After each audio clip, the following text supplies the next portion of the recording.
Tak ada salah pun aku cakap. Warga asing pandai kata mah.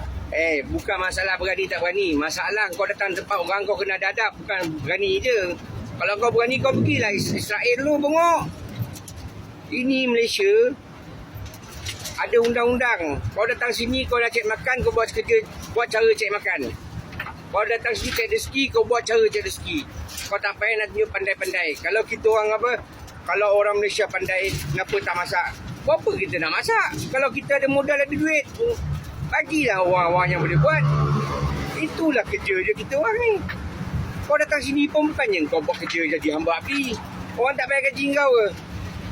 Tak payah nak belagak lah weh. Bangunan ni tak lama lagi korang yang buat. Tak lama lagi aku cakap kau. Bangla pun dah buat dah bangunan ni kau tu. Sampai sembang lah weh. Dalam kat Malaysia ni tak ada korang pun tak ada hal. Jangan tak ada korang. Tetap Malaysia ni maju. Apa kesembang orang ni? Lain kali datang tempat orang bukan pasal berani. Datang tempat orang biar beradab. Dia ada adab. Hormat orang-orang kat sini. Bukan nak tunjuk pandai. Tambah lagi. Kan? Korang kat sini ada yang pula buat kerja. Masuk dengan apa? Dengan mencuri. Kau dah merugikan kita rakyat Malaysia.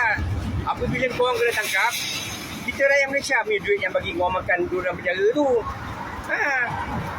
Lepas tu hantar korang balik. Duit siapa? Duit kita rakyat Malaysia lah.